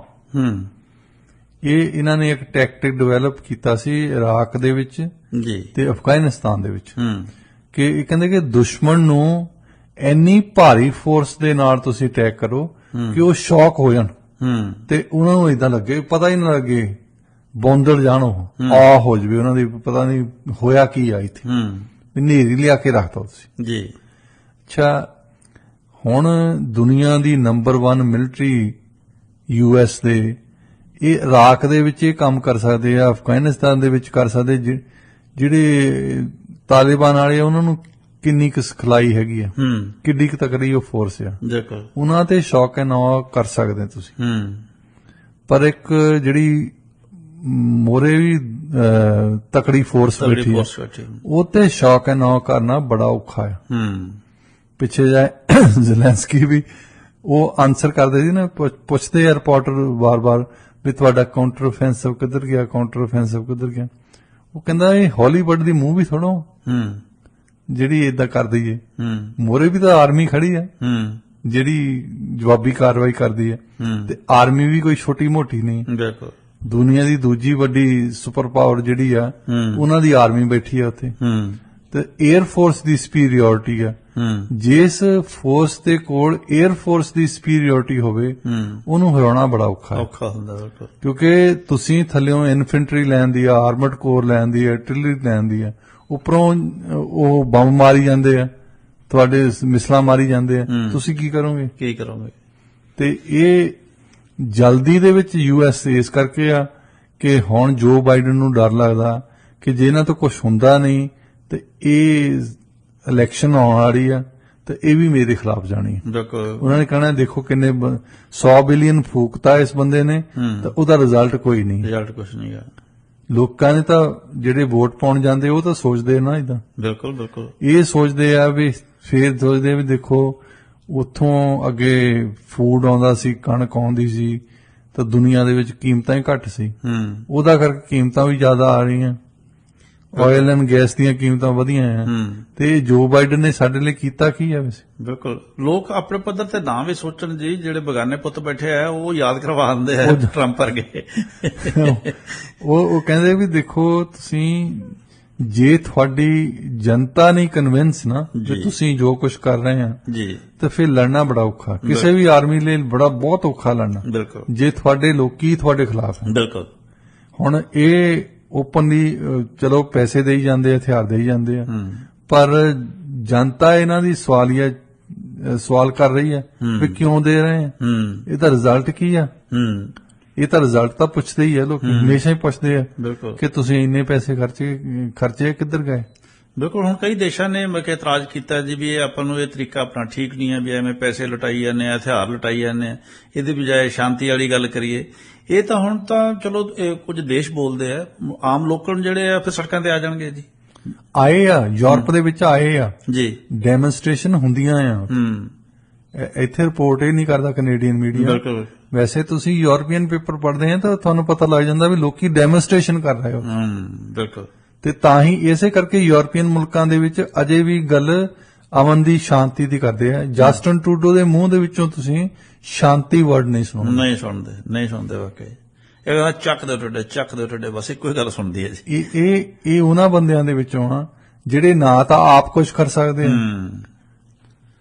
ਕੈਨੇਡੀਅਨ ਆਰਮੀ ਜੇ ਭੇਜ ਵੀ ਦੇਣ ਤਾਂ ਕੁਛ ਨਹੀਂ ਕਰਨ ਜੋਗੇ, ਨਾ 3 ਚੋਂ ਨਾ 13 ਚੋਂ। ਯੂਐਸ ਵਾਲੇ ਕਮ ਸੇ ਕਮ ਇਹ ਤਾਂ ਹੈ ਨਾ ਵੀ ਚਲੋ ਦੁਨੀਆ ਖਤਮ ਹੋ ਜਾਵੇ, ਜੁਦੀ ਗੱਲ ਆ, ਪਰ ਇਹ ਪੰਗਾ ਲੈਣ ਵਾਲੇ ਤਾਂ ਹੈਗੇ ਨਾ। ਇੰਨੀ ਤਾਂ ਇਹਨਾਂ ਦੀ ਤਾਕਤ ਹੈ। ਜੋ ਬਾਈਡਨ ਜੇ ਕੋਈ ਗੱਲ ਕਰਦਾ ਦੁਨੀਆ ਹਿੱਲ ਜਾਂਦੀ ਹੈ। ਬਿਲਕੁਲ। ਜਸਟਨ ਟਰੂਡੋ ਕੋਈ ਗੱਲ ਕਰਦਾ ਕੋਈ ਨਹੀਂ ਸੁਣਦਾ, ਮਜ਼ਾਕ ਚ ਲੈਂਦੇ। ਮਤਲਬ ਸਾਡੇ ਪੇਪਰਾਂ ਤੋਂ ਬਿਨਾ ਕੋਈ ਨਹੀਂ ਇਹਨੂੰ ਕੋਟ ਕਰਦਾ। ਪਰ ਇੱਥੇ ਕੈਨੇਡਾ ਵਾਲਿਆਂ ਨੂੰ ਮਨ ਦੇ ਵਿੱਚ ਹੀ ਆ ਵੀ ਅਸੀਂ ਵੀ ਤਕੜੇ ਹਾਂ। ਤੁਸੀਂ ਕਦੇ ਵੀ ਤਕੜੇ ਨਹੀਂ ਸੀ। ਪਹਿਲਾਂ ਅੰਗਰੇਜ਼ਾਂ ਦੇ ਅਧੀਨ ਰਹੇ ਆ, ਉਦੋਂ ਬ੍ਰਿਟਿਸ਼ ਤਕੜੇ ਹੁੰਦੇ ਸੀ। ਹੁਣ ਅਮਰੀਕਾ ਵਾਲੇ ਨਾਲ ਆ, ਜਦੋਂ ਅਮਰੀਕਾ ਵਾਲੇ ਜਾਂਦੇ ਆ ਉਦੋਂ ਨੇਟੋ ਦੇ ਨਾਲ ਤਕੜੇ ਆ। ਵੈਸੇ ਆਪਣੇ ਆਪ ਦੇ ਵਿੱਚ ਕੋਈ ਚੀਜ਼ ਨਹੀਂ ਸੀ ਜੀ। ਬਿਲਕੁਲ। ਇੱਕੋ ਹੀ ਆਰਮੀ ਆ। ਜਦੋਂ ਅਸੀਂ ਐਕਸਰਸਾਈਜ਼ ਕਰਦੇ ਇੱਥੇ, ਜੇ ਡਿਵੀਜ਼ਨ ਦੀ ਐਕਸਰਸਾਈਜ਼ ਕਰਨੀ ਹੋਵੇ ਤਾਂ ਉਹਨੂੰ ਸਿਮੂਲੇਟ ਕਰਨਾ ਪੈਂਦਾ ਹੈ, ਕਿਉਂਕਿ ਡਿਵੀਜ਼ਨ ਦੀ ਕੋਈ ਫੁੱਲ ਡਿਵੀਜ਼ਨ ਹੈ ਨਹੀਂ ਕੈਨੇਡਾ ਦੇ ਕੋਲ। ਇਹ ਜਦੋਂ ਜਾਂਦੇ ਆ ਪਾਕਿਸਤਾਨ, ਇੰਡੀਆ ਦੇ ਵਿੱਚ, ਅੱਗੇ ਐਨਡੀਸੀ ਹੁੰਦਾ ਸੀ, ਨੈਸ਼ਨਲ ਡਿਫੈਂਸ ਕਾਲਜ, ਜਿਹੜੇ ਆਫੀਸਰ ਉੱਥੇ ਜਾ ਕੇ ਆਉਂਦੇ ਸੀ ਉੱਥੇ ਪਤਾ ਲੱਗਦਾ ਸੀ, ਉਹ ਕਹਿੰਦੇ ਸਾਡੇ ਤਾਂ ਡਿਵੀਜ਼ਨ ਹੈ ਨਹੀਂ, ਉਹ ਕੋਰ ਕਮਾਂਡ ਦੀ ਕਰਨ ਲੱਗੇ ਸੀ। ਮਤਲਬ ਉਹਨਾਂ ਤੋਂ ਫੌਜਾਂ ਹੈਗੀਆਂ ਨਾ, ਕਰਦੀਆਂ, ਸਾਡੇ ਤੋਂ ਹੈ ਹੀ ਨਹੀਂ। ਬਿਲਕੁਲ ਜੀ। ਸੋ ਡਾਕਟਰ ਸਾਹਿਬ, ਅਗਲੀ ਖਬਰ ਹੈ ਕਿ ਭਾਰਤ ਦੀਆਂ 26 ਵਿਰੋਧੀ ਪਾਰਟੀਆਂ ਨੇ ਬੈਂਗਲੁਰੂ ਮੀਟਿੰਗ ਦੇ ਵਿੱਚ ਐਨਡੀਏ ਨੂੰ ਟੱਕਰ ਦੇਣ ਦੇ ਵਾਸਤੇ ਯੂਪੀਏ ਖਤਮ ਕਰਤੀ। ਉਹਦੀ ਥਾਂ ਤੇ ਹੁਣ Indian national developmental inclusive alliance ਨਾਂ ਦੇ ਇੱਕ, ਜਿਹਨੂੰ ਇੰਡੀਆ ਦਾ ਨਾਂ ਦਿੱਤਾ ਗਿਆ ਹੈ, ਨਵੇਂ ਗਰੁੱਪ ਦਾ ਐਲਾਨ ਕੀਤਾ ਹੈ। ਇਹ ਨਵੀਂ ਡਿਵੈਲਪਮੈਂਟ ਕਿੰਨੀ ਕੁ ਅਸਰਦਾਰ ਹੋਊਗੀ ਜੀ? ਦੇਖੋ, ਇੱਕ ਤਾਂ ਕਾਂਗਰਸ ਪਾਰਟੀ ਅਜੇ ਵੀ ਬਹੁਤ ਵੱਡੀ ਪਾਰਟੀ ਹੈ ਜੀ। ਲਾਈਕ ਇਟ ਔਰ ਨਾਟ, 1885 ਦੀ ਬਣੀ ਹੈ ਨਾ। ਫਿਰ 1947 ਤੋਂ ਬਾਅਦ ਕਿੰਨੇ ਸਾਲ ਇਹਨਾਂ ਨੇ ਕੱਲਿਆਂ ਨੇ ਰਾਜ ਕੀਤਾ ਹੈ, ਕੇਂਦਰ 'ਚ ਵੀ ਤੇ ਸੂਬਾ ਸਰਕਾਰ। ਸੋ ਇਹਨਾਂ ਦੇ ਨਾਲ ਤਕਰੀਬਨ ਤੁਸੀਂ ਕਹਿ ਲਓ ਕਿ ਹਰ ਪਿੰਡ ਦੇ ਵਿੱਚ ਹੀ, ਇੰਡੀਆ ਦੇ ਵਿੱਚ ਹਰ ਖੇਤਰ ਦੇ ਵਿੱਚ, ਹਰ ਸੂਬੇ ਦੇ ਵਿੱਚ ਇਹਨਾਂ ਦੀ ਪ੍ਰੈਜ਼ੈਂਸ ਹੈਗੀ ਆ। ਹਾਂ ਠੀਕ ਹੈ, ਇਹਨਾਂ ਨੇ ਮੂਰਖਤਾ ਕੀਤੀ ਹੈ ਬਹੁਤ, ਤੇ ਹੁਣ ਬਿਲਕੁਲ ਨਿੱਕੀਆਂ ਪਾਰਟੀਆਂ ਦੀਆਂ ਮਿਹਨਤਾਂ ਕਰਦੇ ਫਿਰਦੇ ਆ। ਬਿਲਕੁਲ। ਅਲਾਇੰਸ ਦੀ ਸਭ ਤੋਂ ਵੱਡੀ ਪ੍ਰੋਬਲਮ ਸ਼ੁਰੂ ਹੋਈ ਆ ਉਹ ਨਵਾਂ ਨਾਂ ਰੱਖਣ ਤੇ। ਕੁਛ ਉਹਨੂੰ ਡੈਮੋਕ੍ਰੈਟਿਕ ਟਵੀਟ ਕਰ ਰਿਹਾ ਸੀ, ਕੁਛ ਡਿਵੈਲਪਮੈਂਟਲ ਕਹਿ ਕੇ ਟਵੀਟ ਕਰ ਰਿਹਾ ਸੀ। ਸ਼ੁਰੂਆਤ ਦੇ ਵਿੱਚ ਜੇ ਤੁਹਾਨੂੰ ਇੰਨੀ ਕਨਫਿਊਜ਼ਨ ਆ ਤੇ ਸ਼ੁਰੂਆਤ ਚੰਗੀ ਨਹੀਂ ਹੋਈ। ਬਿਲਕੁਲ। ਤੇ ਦੂਸਰੀ ਇਸ਼ੂ ਆਉਣੀ ਇਹਨਾਂ ਲਈ ਕਿ ਲੀਡਰ ਕਿਹੜਾ ਚੁਣਿਆ ਜਾਵੇ। ਹੁਣ ਰਾਹੁਲ ਗਾਂਧੀ ਦਾ ਅਜੇ ਕੇਸ ਚੱਲਦਾ ਉਹ ਮੋਦੀ ਸਰਨੇਮ ਤੇ। ਉਹਨਾਂ ਦੇ ਜਾਂ ਤਾਂ ਉਹ ਇੰਤਜ਼ਾਰ ਕਰਦੇ ਹੋਣੇ ਵੀ ਇਹਨਾਂ ਨੇ ਅਗਲੀ ਇਲੈਕਸ਼ਨ ਲੜ ਵੀ ਸਕਦੇ ਜਾਂ ਨਹੀਂ ਲੜ ਸਕਦੇ। ਬਿਲਕੁਲ। ਤੇ ਦੂਸਰੀ ਉਹਨਾਂ ਦੀ ਪਾਰਟੀ ਦੀ ਵੈਸੇ ਪਲਾਨ ਵੀ ਹੈਗੀ ਹੈ, ਖਾੜਗੇ ਦਾ ਨਾਂ ਦਿਓ। ਕਾਂਗਰਸ ਦੇ ਵਿੱਚੋਂ ਕਈਆਂ ਬੰਦਿਆਂ ਨੇ ਕਿਹਾ ਵੀ ਹੈ ਕਿ ਖਾੜਗੇ ਨੂੰ ਪ੍ਰਾਈਮ ਮਿਨਿਸਟਰ ਦਾ ਅਹੁਦਾ ਦਿਓ, ਕਿਉਂਕਿ ਕਾਂਗਰਸ ਦੇ ਵਿੱਚ ਵੈਸੇ ਇਹ ਇੰਨੀ ਕੁ ਤਾਂ ਰਾਏ ਹੈਗੀ ਆ ਕਿ ਜਿਹੜੀ ਫੈਮਿਲੀ ਆ ਗਾਂਧੀ ਦੀ, ਚਾਹੇ ਸੋਨੀਆ ਗਾਂਧੀ ਹੋਣ, ਰਾਹੁਲ ਗਾਂਧੀ ਹੋਣ, ਪ੍ਰਿਯੰਕਾ ਗਾਂਧੀ ਹੋਵੇ, ਈਵਨ ਉਹਨਾਂ ਦਾ ਜਵਾਈ ਜਿਹੜਾ ਵਡੇਰਾ ਹੋਵੇ, ਉਹਨਾਂ ਦੇ ਚਾਹੇ ਪ੍ਰਾਈਮ ਮਿਨਿਸਟਰ ਹੋਵੇ ਚਾਹੇ ਰਾਸ਼ਟਰਪਤੀ ਹੋਵੇ, ਪੈਰ ਉਹਨਾਂ ਦੇ ਆ ਕੇ ਫੜਨੇ ਉਹਨਾਂ ਨੇ। ਡਾਕਟਰ ਮਨਮੋਹਨ ਸਿੰਘ ਨੂੰ ਅਸੀਂ ਕਹਿੰਦੇ ਹੀ ਆ ਪ੍ਰਾਈਮ ਮਿਨਿਸਟਰ ਸੀ ਜੀ। ਮੇਰਾ ਖਿਆਲ ਉਹਨਾਂ ਨੂੰ ਜ਼ਰੂਰ ਪਤਾ ਹੋਣਾ ਵੀ ਮੈਂ ਪ੍ਰਾਈਮ ਮਿਨਿਸਟਰ ਨਹੀਂ ਸੀ। ਦੁਨੀਆ ਨੂੰ ਪਤਾ ਸੀ ਵੀ ਉਹ ਪ੍ਰਾਈਮ ਮਿਨਿਸਟਰ ਨਹੀਂ। ਹਾਂ ਠੀਕ ਆ, ਅਹੁਦੇ ਤੇ ਬੈਠੇ ਆ, ਉਹਨਾਂ ਨੂੰ ਦਫ਼ਤਰ ਯੂਜ਼ ਕਰਨ ਨੂੰ ਦਿੱਤਾ ਆ, ਬਾਕੀ ਸਭ ਕੁਝ ਇਹੀ ਕਰਦੇ ਸੀ। ਪੈਨ ਚੱਲਦਾ ਸੀ ਇਕੱਲਾ, ਪੈਨ ਨਹੀਂ ਚੱਲਦਾ। ਪੈਨ ਵੀ ਇਸੇ ਕਰਕੇ ਚੱਲਦਾ ਵੀ ਜਿੱਦਾਂ ਇਹ ਦੱਸਣ ਪਿੱਛੋਂ ਵੀ ਇਹ ਤੇ ਸਾਈਨ ਕਰਨੇ, ਇਹ ਤੇ ਨਹੀਂ ਕਰਨੇ। ਹਾਂ ਉਹੀ ਬਿਲਕੁਲ ਇਕੱਲਾ ਪੈਨ ਨਹੀਂ ਸੀ ਦੇਦਾ। ਲੀਡਰਸ਼ਿਪ ਤੇ ਜੇ ਖਾੜਗੇ ਦਾ ਨਾਂ ਲੈਂਦੇ ਆ ਤਾਂ ਮੇਰਾ ਖਿਆਲ ਵਿਰੋਧੀ ਧਿਰ ਨੂੰ ਮੁਸ਼ਕਲ ਹੋ ਜਾਣੀ ਆ ਉਹਨੂੰ ਅਪੋਜ਼ ਕਰਨ ਲਈ, ਕਿਉਂਕਿ ਉਹ ਦਲਿਤ ਲੀਡਰ ਹੈ।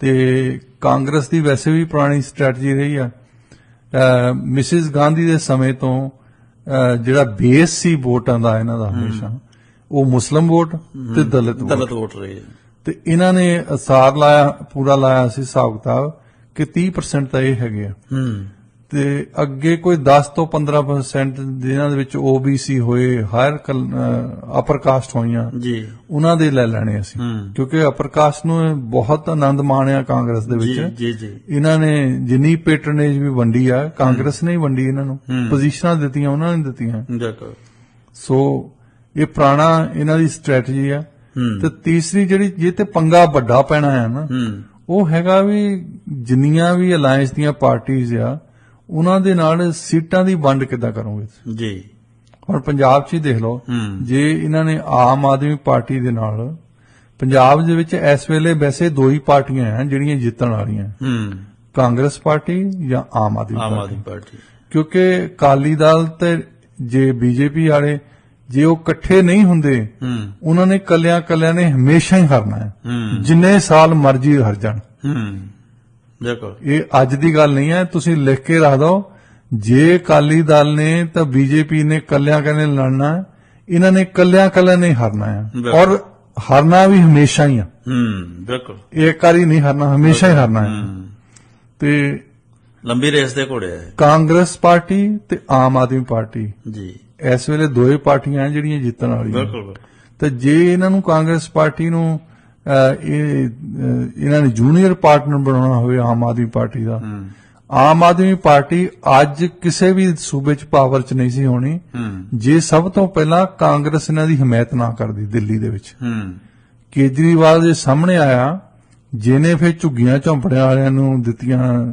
ਸਹੂਲਤਾਂ ਉਸ ਤੋਂ ਬਾਅਦ ਵੋਟ ਬੈਂਕ ਬਣਾਇਆ ਉਹ ਕਾਂਗਰਸ ਪਾਰਟੀ ਦੀ ਨਾਕਾਮੀ ਕਰਕੇ ਹੀ ਹੈ ਬਿਲਕੁਲ ਗਲਤ ਫੈਸਲਾ ਹੋਇਆ ਇਹਨਾਂ ਨੇ ਫੈਸਲਾ ਕੀਤਾ ਉਹਨੂੰ ਸਪੋਰਟ ਕਰਨ ਦਾ ਉਹ ਇਹਨਾਂ ਦੇ ਹੱਡ ਹੀ ਬਹਿ ਗਿਆ ਦਿੱਲੀ ਦੇ ਵਿੱਚ ਜੇ ਵੋਟ ਗਈ ਆ ਸਾਰਿਆਂ ਤੋਂ ਇਹ ਕੱਲੀ ਕਾਂਗਰਸ ਦੀ ਗਈ ਹੈ ਬੀਜੇਪੀ ਦਾ ਵੋਟ ਬੈਂਕ ਉੱਥੇ ਅਜੇ ਵੀ ਕਾਇਮ ਹੈ ਬਿਲਕੁਲ ਪੰਜਾਬ ਦੇ ਵਿੱਚ ਚਲੋ ਘਟਿਆ ਪਰ ਫੇਰ ਵੀ ਉਹਨਾਂ ਦਾ ਵੋਟ ਬੈਂਕ ਤਾਂ ਹੈ ਨਾ ਦਿੱਲੀ ਦੇ ਵਿੱਚ ਸਾਰੇ ਦਾ ਸਾਰਾ ਵੋਟ ਬੈਂਕ ਜਿਹੜਾ ਕਾਂਗਰਸ ਦਾ ਇਹ ਕੇਜਰੀਵਾਲ ਲੈ ਕੇ ਚਲਾ ਗਿਆ ਜੇ ਸਭ ਤੋਂ ਜ਼ਿਆਦਾ ਖਤਰਨਾਕ ਪਾਰਟੀ ਆਮ ਉਹ ਕਾਂਗਰਸ ਲਈ ਆ ਜੀ ਤੇ ਉਹ ਉਹਨਾਂ ਦੇ ਮਨ ਦੇ ਵਿੱਚ ਵੀ ਹੋਇਆ ਸੀ ਕੇਜਰੀਵਾਲ ਨੇ ਜਦੋਂ ਗੁਜਰਾਤ ਦੀ ਇਲੈਕਸ਼ਨ ਸੀ ਆਪਣੇ ਆਪ ਨੂੰ ਪੇਸ਼ ਕਰ ਰਿਹਾ ਸੀ ਇਦਾਂ ਵੀ ਮੈਂ ਜਿੱਦਾਂ ਕਾਂਗਰਸ ਦੀ ਬਦਲਿਆ ਕਾਂਗਰਸ ਨੂੰ ਖਤਮ ਕਰ ਦੇਣਾ ਤੇ ਇਵੈਂਚੁਅਲੀ ਮੈਂ ਜਿੱਤ ਜਾਣਾ ਪਰ ਕਾਂਗਰਸ ਚਲੋ ਫੇਰ ਵੀ ਪੁਰਾਣੀ ਪਾਰਟੀ ਆ ਉਹਨਾਂ ਨੇ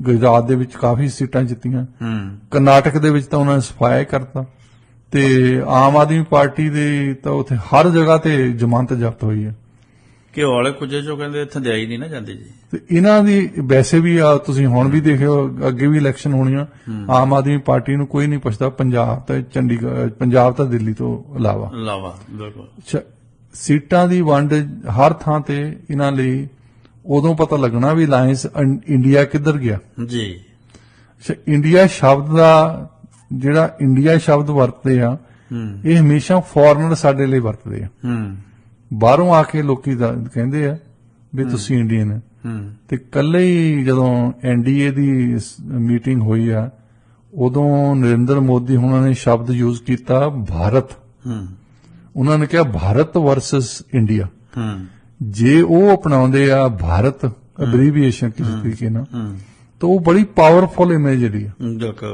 ਵੀ ਅਸੀਂ ਉਹ ਭਾਰਤ ਆ ਜਿਹੜਾ ਆਪਣੇ ਹਿੰਦੁਸਤਾਨੀ ਲੋਕਾਂ ਦਾ ਇਹ ਹੈਗੇ ਜਿਹੜੇ ਫੋਰਨਰਸ ਆ ਵਿਦੇਸ਼ੀ ਆ ਉਹਨਾਂ ਦੀ ਪਾਰਟੀ ਆ ਇਹ ਗੁਲਾਮੀ ਦੀ ਉਪਜ ਹੈ ਤਾਂ ਮਿਨੀਮਮ ਕਈ ਵੈਸੇ ਲਿਖਣ ਵਾਲੇ ਤਾਂ ਲਿਖ ਦਿੰਦੇ ਆ ਆਲੋਚਕ ਉੱਥੇ ਵੀ ਲਿਖਦੇ ਕਿ ਮਿਨੀਮਮ ਪ੍ਰੋਗਰਾਮ ਇਹਨਾਂ ਦਾ ਕੀ ਹੋਊਗਾ ਪਰ ਅੱਜ ਕੱਲ ਮਿਨੀਮਮ ਪ੍ਰੋਗਰਾਮ ਦੀ ਕੋਈ ਗੱਲ ਨਹੀਂ ਹੈ ਕਿਉਂਕਿ ਵਾਅਦਾ ਜਿਹੜਾ ਕਰਦੇ ਆ ਕੋਈ ਨਹੀਂ ਨਿਭਾਉਂਦਾ ਉਹਨਾਂ ਨੂੰ ਪਤਾ ਲਿਖ ਜੋ ਮਰਜ਼ੀ ਦਿਓ ਕੰਮ ਦਾ ਸਲੋਗਨ ਹੀ ਆਉਂਦੇ ਆ ਸਲੋਗਨ ਜਿਹਨਾਂ ਵੀ ਜਿੱਤ ਹੁੰਦੀ ਆ ਤਾਂ ਜਿੱਤੋ ਕਿਉਂਕਿ ਹੁਣ ਸਮਾਂ ਉਹ ਆ ਚੁੱਕਾ ਆਈਡੀਓਲੋਜੀ ਕਿਸੇ ਵੀ ਪਾਰਟੀ ਨੇ ਅਪਣਾਈ ਨਹੀਂ ਜੀ ਪਹਿਲਾਂ ਜਿਹੜੀਆਂ ਆਈਡੀਓਲੋਜੀ ਦੇ ਨਾਂ ਤੇ ਐਕਚੁਅਲੀ ਸਰਕਾਰਾਂ ਟੁੱਟ ਜਾਂਦੀਆਂ ਸੀ ਆਈਡੀਓਲੋਜੀ ਲੈ ਕੇ ਬੈਠੇ ਸੀ ਜੀ ਕੋਈ ਕਹਿੰਦਾ ਮੈਂ ਮਾਰਕਸਿਸਟ ਹਾਂ ਕੋਈ ਕਹਿੰਦੇ ਅਸੀਂ ਸਟੇਟ ਕੈਪੀਟਲਿਜ਼ਮ ਲੈ ਕੇ ਆਉਣਾ ਆ, ਸਾਡੀਆਂ ਸਟੇਟ ਸੈਕਟਰ ਜ਼ਿਆਦਾ ਹੋਣਾ ਚਾਹੀਦਾ। 78 ਦੇ ਵਿੱਚ ਪੰਜਾਬ ਦੇ ਵਿੱਚ ਅਕਾਲੀ ਸਰਕਾਰ ਬਣੀ ਹੈ। ਇਹਨਾਂ ਦੇ ਭਾਈਵਾਲ ਦੇਖੋ ਕੌਣ ਸੀ, CPM ਵਾਲੇ ਨਾਲ, ਜਿਨ੍ਹਾਂ ਦੇ ਨਾਲ ਇਹਨਾਂ ਦੀ ਕਦੇ ਬਣੀ ਨਹੀਂ।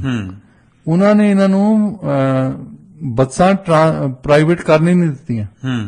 ਹਮੇਸ਼ਾ ਉਹਨਾਂ ਨੇ ਪੰਗਾ ਪਾ ਦੇਣਾ ਕਿ ਦੇਖੋ ਪ੍ਰਾਈਵੇਟਾਈਜੇਸ਼ਨ ਪੰਜਾਬ 'ਚ ਅਸੀਂ ਹੋਣ ਨਹੀਂ ਦੇਣੀ ਜੀ, ਤੇ ਇਹਨਾਂ ਦਾ ਅਲਾਈਅੰਸ ਇਦਾਂ ਦਾ ਸੀ।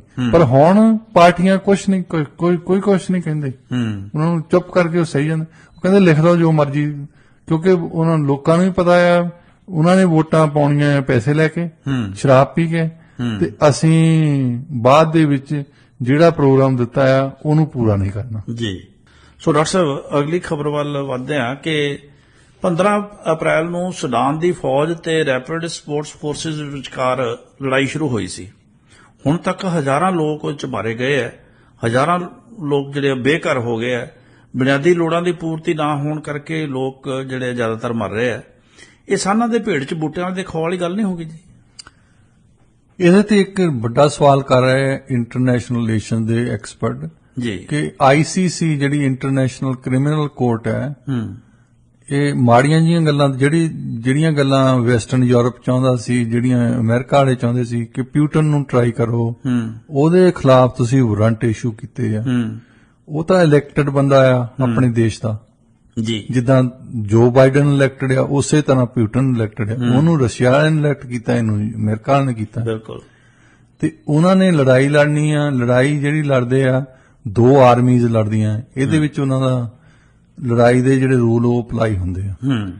ਪਰ ਤੁਸੀਂ ਇੱਕ ਤੁਹਾਡੀ ਬਾਇਸ ਇਹ ਆ ਵੀ ਉਹਨਾਂ ਨੂੰ ਤਾਂ ICC ਦੇ ਵਾਰੰਟ ਚੱਲ ਗਏ ਜੀ, ਜਿਨ੍ਹਾਂ ਨੂੰ ਜਾਣੇ ਚਾਹੀਦੇ ਉਹਨਾਂ ਨੂੰ ਗਏ ਨਹੀਂ ਹੈ ਜੀ। ਸੁਡਾਨ ਦੇ ਵਿੱਚ ਆਰਮੀ ਤੇ ਇਹਨਾਂ ਦੀ ਪੈਰਾਮਿਲਟਰੀ ਫੋਰਸ ਜੀ, ਇਹ ਐਕਚੁਅਲੀ ਲੜ ਰਹੀਆਂ ਆ, ਕੂ ਕਰ ਰਹੇ ਇੱਕ ਦੂਜੇ ਦੇ ਖਿਲਾਫ। ਤੁਸੀਂ ਦੇਖੋ ਆਰਮੀ ਨੇ ਵੈਸੇ ਬਹੁਤ ਲੰਬਾ ਚਿਰ ਰੂਲ ਕੀਤਾ ਸੁਡਾਨ ਦੇ ਵਿੱਚ, ਤੇ ਉਹਨਾਂ ਨੇ ਜਿਹੜੇ ਚੀਫ ਜਨਰਲ ਹੁੰਦੇ ਸੀ ਇਹਨਾਂ ਦੇ, ਇੱਕ ਵਾਰੀ ਰੈਪਿਡ ਜਿਹੜੀ ਸਪੋਰਟ ਫੋਰਸ ਬਣਾਈ ਹੈ, ਪੈਰਾਮਿਲਟਰੀ ਫੋਰਸ ਬਣਾਈ ਸੀ। ਉਹਨਾਂ ਨੇ ਜ਼ਾਤੀ ਤੌਰ ਤੇ ਆਪਣੇ ਆਪ ਨੂੰ ਡਿਫੈਂਡ ਕਰਨ ਲਈ ਬਣਾਈ ਸੀ।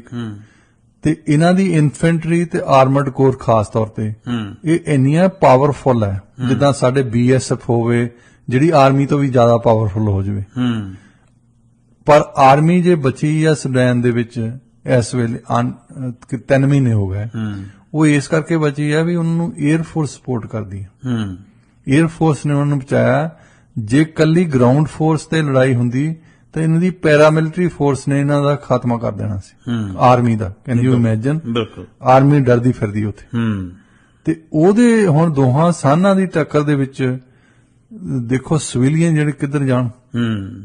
ਸਿਵਿਲੀਅਨਸ ਨੂੰ ਕੋਈ ਕੱਢ ਵੀ ਨਹੀਂ, ਕੈਨੇਡੀਅਨਸ ਨੇ ਰਿਫਿਊਜ਼ ਕਰ ਦਿੱਤਾ। ਬਿਲਕੁਲ, ਕਹਿੰਦੇ ਨਹੀਂ ਉੱਥੇ ਜ਼ਿਆਦਾ ਖਤਰਾ ਹੈ। ਯੂਕਰੇਨੀਅਨ ਨੂੰ ਵੀਜ਼ਾ ਦੇਣ ਲਈ ਇੱਥੋਂ ਨੱਠੇ ਜਾਂਦੇ ਆ। ਚਿੱਟੇ ਲੋਕ ਆ ਨਾ ਜੀ ਜੀ, ਸੁਡਾਨ ਦੇ ਕਾਲੇ ਲੋਕ ਆ, ਮੁਸਲਮਾਨ ਆ, ਡਬਲ ਵਹਿਮੀ ਹੋ ਗਈ। ਇੱਕ ਕਾਲੇ ਆ, ਦੂਜਾ ਮੁਸਲਮਾਨ। ਉਹਨਾਂ ਲਈ ਆਪਣੇ ਸਿਟੀਜ਼ਨ ਵੀ ਜਿਹੜੇ ਉੱਥੇ ਬੈਠੇ ਆ ਉਹਨੂੰ ਵੀ ਕੱਢਣ ਲਈ ਇਹਨਾਂ ਦੇ ਕੋਲ ਬੰਦੇ ਹੈ ਨਹੀਂ ਸੀ ਜੀ। ਦੂਸਰਿਆਂ ਦੇਸ਼ਾਂ ਇਹਨਾਂ ਦੇ ਦੂਸਰੇ ਕੁਝ ਕੁ ਬੰਦੇ ਡਿਪਲੋਮੈਟਸ ਵੀ ਸਾਡੇ ਕੱਢੇ ਉੱਥੋਂ, ਪਰ ਜ਼ਿਆਦਾ ਜਰਮਨੀ ਵਾਲਿਆਂ ਨੇ ਕੱਢੇ ਸੀ, ਅਮਰੀਕਾ ਵਾਲਿਆਂ ਨੇ ਕੱਢੇ ਸੀ। ਬਸ ਜਿਸ ਦੇਸ਼ ਦੇ ਕੋਲ ਇੰਨੀ ਪਾਵਰ ਹੈ ਨਹੀਂ ਵੀ ਜਾ ਕੇ ਤੁਸੀਂ ਆਪਣੇ ਸਿਟੀਜ਼ਨ ਹੀ ਬਾਹਰ ਕੱਢੋ ਤਾਂ ਉਹ ਯੂਕਰੇਨੀਅਨ ਨੂੰ ਅਸੀਂ ਸਪੋਰਟ ਕਰਾਂਗੇ, ਫਲਾਨੀ ਸਪੋਰਟ ਕਰਾਂਗੇ। ਤੁਸੀਂ ਸਪੋਰਟ ਕਰੋਗੇ ਕਿਹਦੇ ਨਾਲ? ਯੂਕਰੇਨੀਅਨ ਲੋਕਾਂ ਨੂੰ ਤੁਸੀਂ ਕਹਿੰਦੇ ਇੱਥੇ ਆ ਜਾਓ, ਅਸੀਂ ਤੁਹਾਨੂੰ ਕੱਢ ਲਿਆਵਾਂਗੇ। ਜਸਟਨ ਟਰੂਡੋ ਕੈਨੇਡੀ ਤੇ ਚੱਕ ਕੇ ਲੈ ਆਊਗਾ। ਪਰ ਜਿਹੜੇ ਤੁਹਾਡੇ ਆਪਣੇ ਸਿਟੀਜ਼ਨ ਬੈਠੇ ਆ ਕਿਤੇ ਸੁਡਾਨ ਦੇ ਵਿੱਚ, ਪਿੱਛੇ ਜਾਏ ਉਹਨਾਂ ਨੇ ਇੱਕ ਐਲਾਨ press conference press actually release ਕੀਤੀ ਸੀ। ਉਹ ਕਹਿੰਦੇ ਵੀ ਅਸੀਂ ਕਾਲੇ ਕਰਕੇ, ਮੁਸਲਮਾਨ ਕਰਕੇ ਸਾਨੂੰ ਕੱਢਦੇ ਨਹੀਂ ਇਥੋਂ। ਬਾਕੀ ਦੇਸ਼ਾਂ ਦੇ ਵਿੱਚ ਚਿੱਟੇ ਹੁੰਦੇ ਤਾਂ ਸਾਨੂੰ ਹੁਣ ਨੂੰ ਕੱਢਿਆ ਹੋਣਾ ਸੀ। ਤਾਂ ਫੋਰਸ ਦੇ ਵਿੱਚ ਫੇ ਇੰਟਰਨੈਸ਼ਨਲੀ ਕੁਛ ਨਹੀਂ ਕਰਦੇ। ਜਾਂ ਤਾਂ ਹੁਣ US ਵਾਲੇ ਵੈਸੇ ਹਰ ਥਾਂ ਤੇ ਜਾ ਕੇ ਕੋਈ ਨਾ ਕੋਈ ਪੰਗਾ ਲੈਂਦੇ ਜੀ। ਇੱਥੇ ਲੜਾਈ ਹੋ ਰਹੀ ਹੈ, ਚੁੱਪ ਸ਼ਾਂਤ ਬੈਠੇ।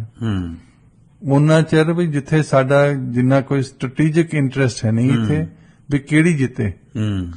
ਇੱਕ ਪਾਸੇ ਤੇ ਪੈਰਾਮਿਲਟਰੀ ਫੋਰਸ ਆ, ਉਹ ਵੀ ਪਾਵਰ ਦੇ ਵਿੱਚ ਆ ਜਾਣ, ਤੇ ਉਹਨਾਂ ਨੇ ਵੀ ਸਮਝੌਤਾ ਕੀਤਾ ਹੈ ਰਸ਼ੀਆ ਵਾਲਿਆਂ ਨਾਲ, ਆਰਮੀ ਨੇ ਵੀ ਸਮਝੌਤਾ ਕੀਤਾ ਰਸ਼ੀਆ ਵਾਲਿਆਂ ਨਾਲ ਕਿ ਇੱਥੇ ਤੁਹਾਡਾ ਬੇਸ ਲਾਇਆ ਜਾਊਗਾ।